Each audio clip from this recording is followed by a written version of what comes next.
Welcome to Business Connection. I'm Liz Spencer. Hey, we're welcoming back an old friend. It's Adam Parks, and he's a financial advisor from First Command Financial Service. So, Adam, welcome back. Thank you very much. Well, last time we saw you, you didn't have quite as much hair. No, there was a lot more shine off the top from St. Baldrick's when I shaved the head, so I could see the little lights in the... That's awesome. and that's one of the things, Adam, I think I like most about you is that you are really community involved, but we're going to hold that to a little bit into the interview.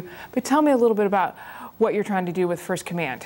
Well, First Command is, a lot of people haven't heard of us. We're not one of the name brands that you hear on TV and stuff like that, basically because we've spent about the last 50 so years servicing the military market, and now we're servicing both military and non-military.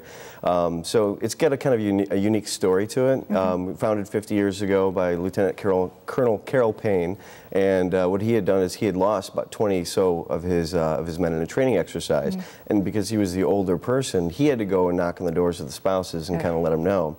So he saw the devastation of them not having a plan, and that was kind of what gave the birth to First Command. And nationwide company, I think it's $19 billion under management right now, and we happen to have a local office here in Naperville. That's awesome. Yep.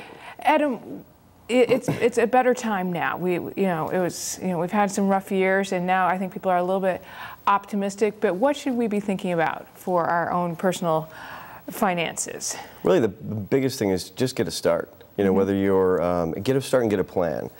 Whether you're starting small or you already have assets under management somewhere else, make sure that you've got your eyes on them. You know, make sure you're watching it and you have a plan and you stick to your plan and you continue to go down the direction that you want to go in relation to your goals. Well, and I think that's where someone like you comes into play, because all of us may have heard some terms, you know, we've read about them, or, you know, we drop them at the water cooler, you know, oh, my 401k. But it's when it's really, we need so much more, and we need a lot more guidance, and especially when it comes to income in and income out. Right. So tell me a little bit about some of your philosophies. I kind of go off what we nicknamed as the easy strategy. It's educate, assess, strategize, and then implement. And really it's a matter of not to like you mentioned with the terms. There's a million terms on the internet, and there's a lot of advisors who will go out there and try to confuse people and smoke screen and smoke and mirrors with the terms and the acronyms and things like that. So what we really try to do is kind of educate the client, let them know where they are so they understand it, so then they're on board more of where they're going, you know, down the long road.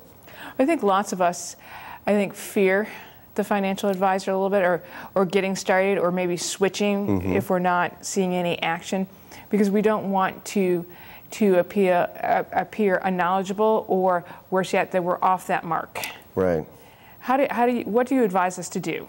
Really, I mean, it's a relationship with a financial advisor is a little bit different than some other relationships that you might have. I mean, our goal really is to have a lifelong, my goal especially is a lifelong relationship, not only with you, but unfortunately when the day comes that you may pass, with your children, because you want what you implement today, you want to make sure that you're going along with what you had set up in the beginning.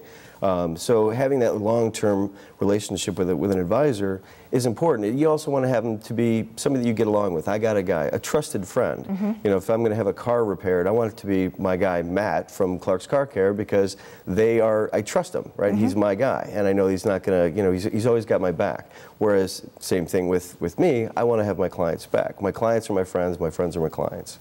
That's awesome, and I do think it's about having that guy, because it's complicated. You know, it's more than just savings now, because we want, as you mentioned off camera to me, we want to, you know, have that savings work for us, right? That investment. Tell me a little bit about that thought. Yeah, I mean, from a taxation standpoint, it's what most people really don't look at it. Our strategy is mostly via tax. I mean, it's great to put your money into a 401k every month, like you're told, like everybody's told us to. Right, yeah. But when you're thinking about how you're going to take that out, you really need to be a little bit more diversified in your tax strategy as well. So we have more of a tax strategy when we look at doing investments, and it's really, you know, kind of putting that ahead.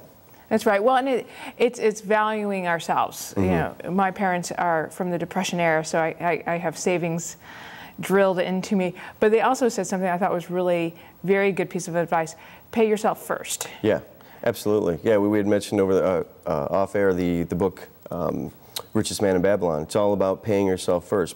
putting yourself, whatever you have, we recommend a minimum of 10% putting away into an investment strategy. If you pay yourself first, it's surprisingly how fast it grows. And then when you do, you realize that, okay, at the end of the month, you may not have as much as you had thought, but you've already taken care of your investments and you're already building something, and eventually what you're paying yourself first with will hopefully work for you, and then you're not working for your money's actually working for you. And that is the hope, since we're going to all live to be about 105. 105 years old, yeah.